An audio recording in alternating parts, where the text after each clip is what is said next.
Good. Kaya po ako nag-join sa panyan na to upang mapakita ko po yung aking talento sa maraming tao. At mas mapag-usayang ko po sa mga ibang laban tulad na lang ng lalabanan namin sa Mr. Philippines International lang po.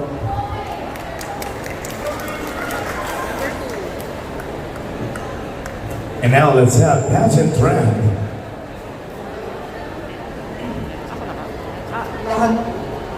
Same question. The main reason why I joined this pageant is to show the world and to show the people who supported me what I can do and what I can do. Thank you.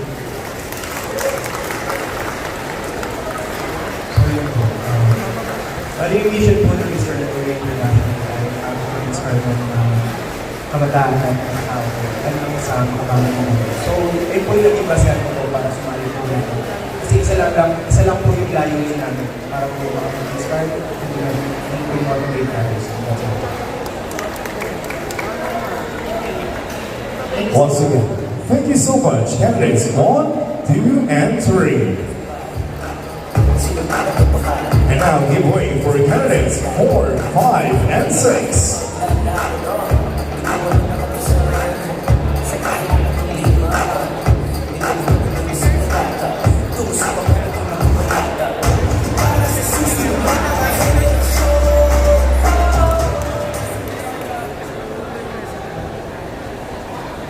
Hello, good afternoon. This is Jay from Pageant Trend.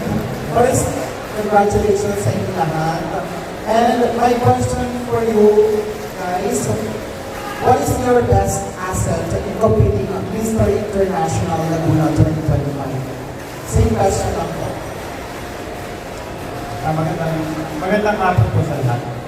For me, as candidate for this project, I think it's my height because nakikita ko naman sa sarili ko na yun ang kalabangan ko. And also, lahat ng mga dito is may kanya-kanyang asset and magaganda kami. Lang po.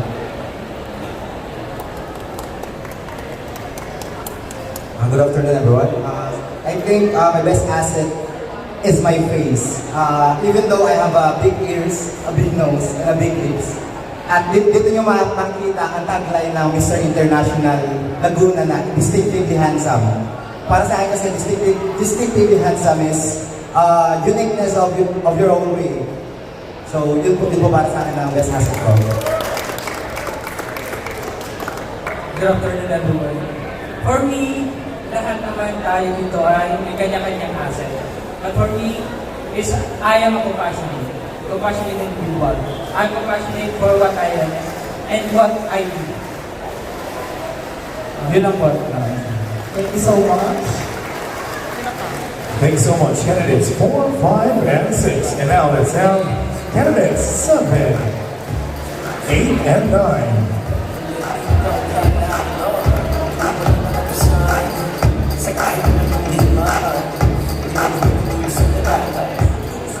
Hello, candidate. This is Dave from Elite Male Pageant PH. First, congratulations. And this is your questions for your three. So, give me 3 words that describe yourself. Thank you. Una, ipagbati ko muna isang magandang hapon sa atin lahat. And thank you for coming here and supporting us. If I were to describe myself, it will always be compassionate. It will always be strong. And someone who is brave. Above all, I think I am someone who can always best represent myself, not just myself, but also the organization and my own municipality. I am strong or I am here na hindi man ako ang pinakamalakas ngayon, pero I can provide the best assets in me. I am brave dahil sa tingin ko po, kinakaya ko at kakayanin ko. And lastly, I am compassionate. Someone na law student, hugot hapon ng isang law student, struggling with their academics, struggling with their academic works, and struggling as I as a person. Would come here and represent my municipality and represent sooner this organization. So, thank you all.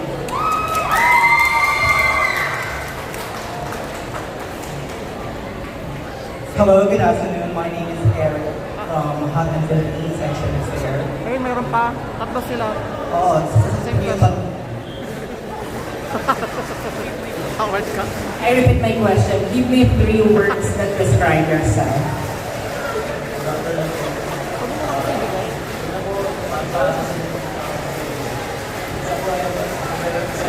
Isa po yung represent lahat ng aking bayan sa Tarosa. Pangalawa po, bilang isang kabataan, alam ko naman po isang po sa bata na sumali sa mga pagkakas. Pangatlo po, inaharap po ang aking sarili at akas na loob na nalaban tayo.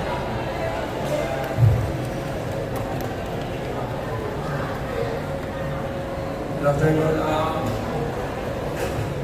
Represent ko yung describe ko yung sarili ko in viewers bilang isang passionate, strong, and isang risk-taker na tao. Bakit? Kasi yung pagsali pa lang sa ganitong pating pa lang is hindi lahat may kakayahan. So, para sa akin, gusto kong gawing instrumento yung sarili ko para maging inspirasyon sa mga kabataan na nangarap makasali at mabuhos yung kanilang mga self-confidence sa pagsali sa mga ganitong pating pa lang. Thank you so much. Thank you so much, candidates 7, 8, and 9. And now let's have candidates 10, 11, and 12.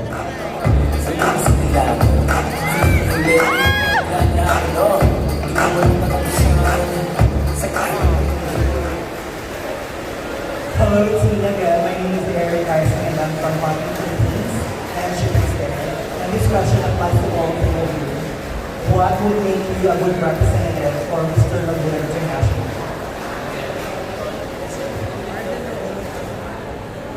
What would make you a good representative for Mr. Laguna International? Bilang isang Mr. International, nirepresent ako ang aming gusto ng mundial. Ginagawin ko ang aking lahat ng makakaya. Kapag ipaglalaki ang aming gusto ng mundial. At sa lahat ng mga sumusupport nila na ating pamilya, ang aming mga kaibigan, lalo na sa aming mga kaibigan. Gagawin ko lahat upang hindi sayang ang iyong pagod. At mapagtagumpayan, kapalik ka na rin. Next candidate, please. Would you like to repeat the question? I thank you for that question. I believe I will be a good representative because I think of this pageant not just a competition, but rather a platform for various needs such as for growth, intelligence, and advocacy. Rounding out the purpose, I believe, is nothing but an accessory. And that's why I'm here to meet everyone that I'm not just here for the title, but to embrace the responsibility along the way. So I'm representing not just green municipality, but country, and represent our province. Thank you. Good afternoon. As a candidate of Mr. International, yung ugali at yung pagiging humble as a candidate ang may pagmamalaki. As a candidate of a pageantry, because the fellow good is following you and you're being inspired by others. And yeah, yun lang po. Thank you. Thank you guys and best of luck. Thank you so much, candidates 10, 11, and 12. This time, let's have candidates 13, 14, and 15.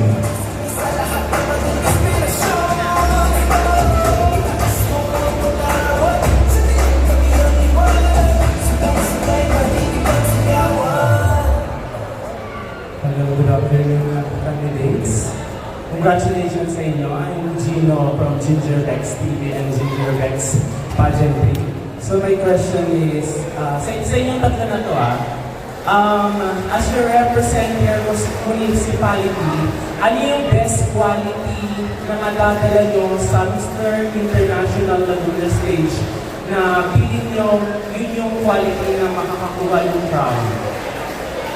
Okay guys? Number 40.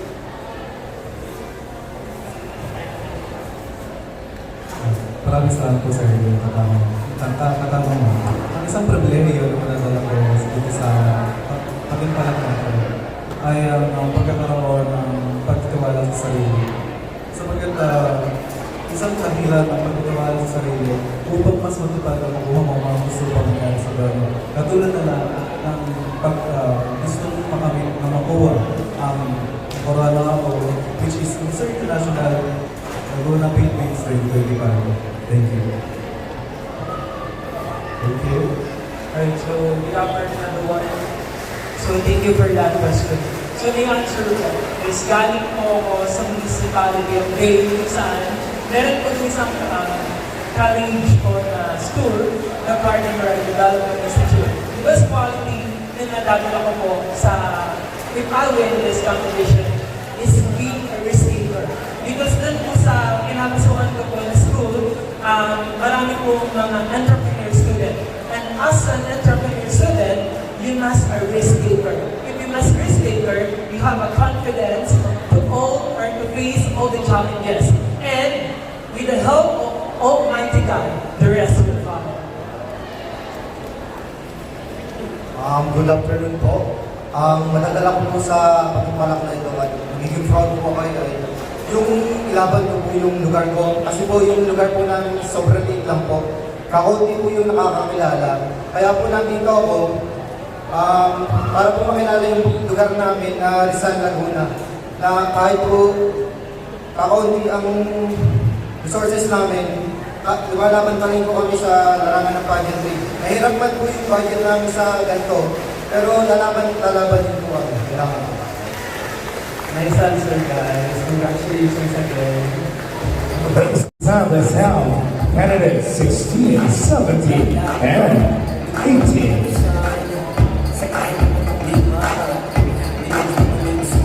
Hello, magandang hapon. I'm Gerald from Ginger Bergs TV and Ginger Bergs Pageant. And this question is sa inyong tatlo. What is your biggest accomplishment and what did you learn from it? Para sa akin, I don't take it as accomplishment, but may advantage din siya. So, by being a failure, I've been through a lot of pageants and yun lang yung beses na nanalo ako. So, joining Mr. International Laguna will help me boost my confidence and it will be my privilege to represent Santa Rosa or Laguna rather in international pageants. Thank you.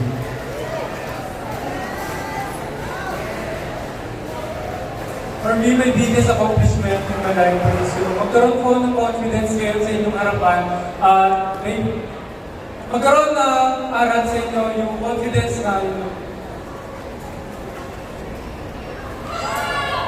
Hello everyone, good afternoon. So the biggest accomplishment that I can present right now is that where I can show my flaws to everyone. Because through that, I believe that we can encourage other people to show who we are. And by that, we can also inspire that never stop chasing your dream. Because being here is one of my dreams. Thank you.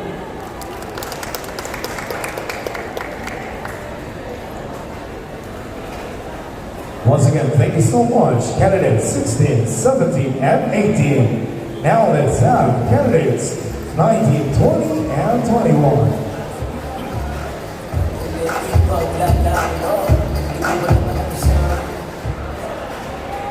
Hello po, this is Tenor from Better TV and Show. So the question is, there are a lot of male pageantry in the Philippines. So bakit Mr. Laguna International or Mr. International Laguna? I chose Mr. International Laguna because this is the first time that we have Mr. International here in Laguna and I want to be in that school. I am here not just to showcase my physical attribute, but to serve as a preparation and to be a role model because I have the eagerness in my heart to work with organizations that can help bring back our community.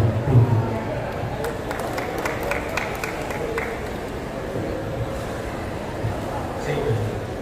Good afternoon po. I believe I choose Mr. International Laguna because of its purpose, the pageant purpose itself. And that is to find a distinctively handsome who will represent our province. I believe that distinctively handsome, not just having a good physical physique, but also having a heart and having a heart that's really felt under and have a purpose to uplift a certain group of people and can inspire other people to be the best version of themselves. Thank you.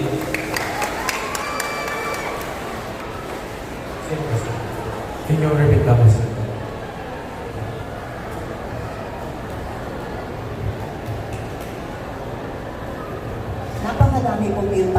sa Pilipinas. Bakit Mr. Laguna International? Ano yung pinili? Pinili ko po yung Star National. Gusto ko i-represent ang aming bayan, Santa Rosa Bayan. Gusto ko maging isang magandang role model sa aking Santa Rosa at ito. At tapos ang aking confidence dahil ito yung una kong pagsali sa professional na bayan. Yun lang po. Salamat po. Thank you so much. Candidates 19, 20, and 21. And now we wait for the last batch of our male candidates. Candidates 22, 23, and 24.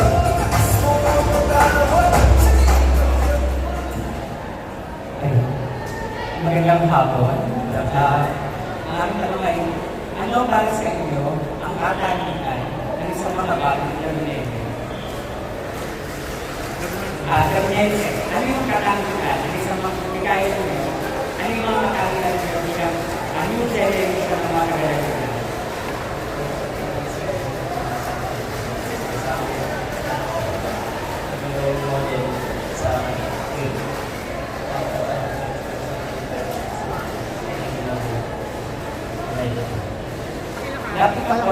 Palakasan.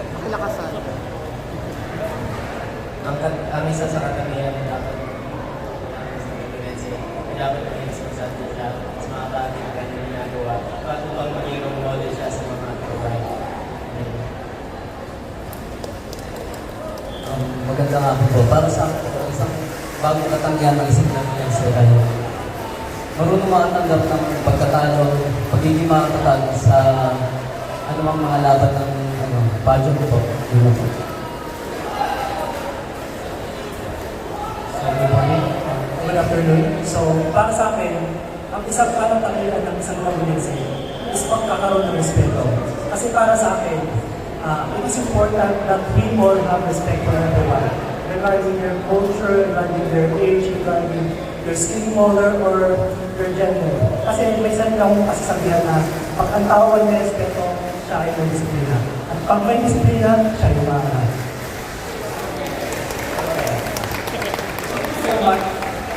Thank you so much, candidates 22, 23, and 24.